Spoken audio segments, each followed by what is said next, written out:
Sa punto pong ito ay makakapanayam natin si Philippine Coast Guard spokesperson Arman Balilo. Magandang umaga po, Sir Arman.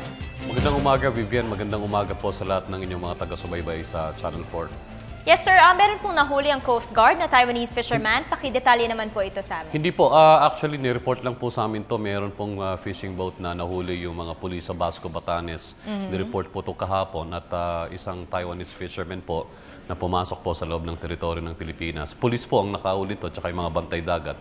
At yung fishing boat po nandun po sa anchorage area doon sa may Batanes. At pinaimbestigahan na po ito ng mabuti. Sir, nagpo-poach po sila ulit? Yun po ba Allegedly ang po. dito? Merong report na gano'n, but it was the police and yung mga local government personnel po ang nakahuli nito. It was reported to us. But kumpirmado po, meron pong nahuli. Sir, ilang Taiwanese fishermen po Isa lang ito. Isa lang yung tao na ni-report at isang fishing boat na nahuli doon sa area. Sir, also meron din na dumarami daw po itong mga itinatayo ng China doon sa may Scarborough Shoal na mga blocks. Do you have further details on this po? Well, nasabi na po yan ng DND Secretary and kami po sa Coast Guard ay continuously monitoring the situation there. At wala pa naman po instruction sa Coast Guard kung kailangan mag-deploy po ng barko doon sa area. But naka-ready naman po ang Philippine Coast Guard. So nakahanda po yung inyong mga barko.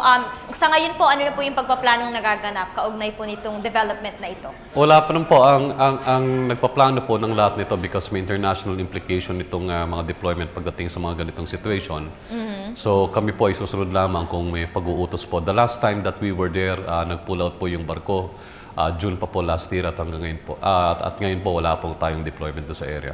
Yes, sir. Dako naman po ako dito sa search and retrieval operation. Ano na po ang bago? Ilan na po ang nakukuhang bangkay so far? 110 na po yung nakuha. Meron pang 28 na hinahanap. At medyo nahihirapan na po yung mga divers doon sa pag-retrieve doon sa mga nawawala pa.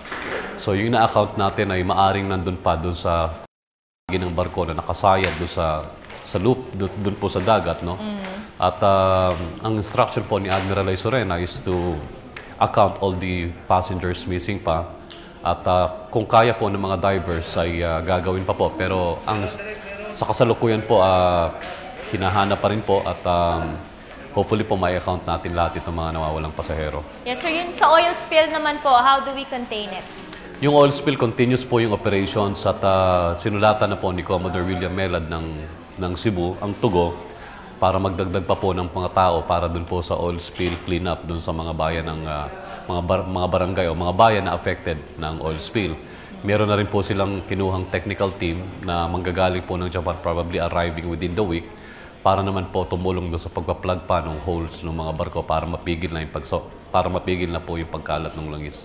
Yes, Commander Balilo, malapit na po ang anniversary nitong Philippine Coast Guard. Ano po ang mga aktibidad na nakahanda? Marami pong nakahandang activities ng Philippine Coast Guard pero ang pinakamalapit po rito magkakaroon po ng fun run ng Philippine Coast Guard para po sa ating mga parola. Ito po yung mga napaka-importante po nito sapagkat gusto namin mag-raise ng awareness sa mga kababayan natin na ingatan po natin yung mga lighthouses natin sapagkat meron po tayong 561 lighthouses all over the country na gumagabay sa mga fishermen pagka may bagyo at masama ang panahon.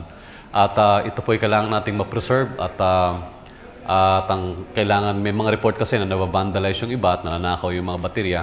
So, tinataas namin yung kamalayan dito at yun nga, may fun run sa September 15, alas 5 ho, sa Philippine Coast Guard at linimbitahan po namin lahat na sumama para magkaroon ng kamalayan dito sa lighthouse.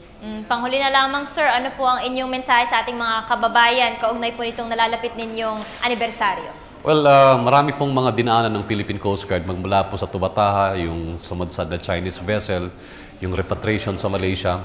At panahon din po ito ng sasamantalayin namin to para magpasalamat doon sa mga tauhan namin sa Pangulong Aquino, doon sa mga suportang binibigay po sa Philippine Coast Guard at saka po doon sa mga kababayan natin na patuloy po naniniwala sa Philippine Coast Guard bilang isang maritime safety, maritime law enforcement, maritime security.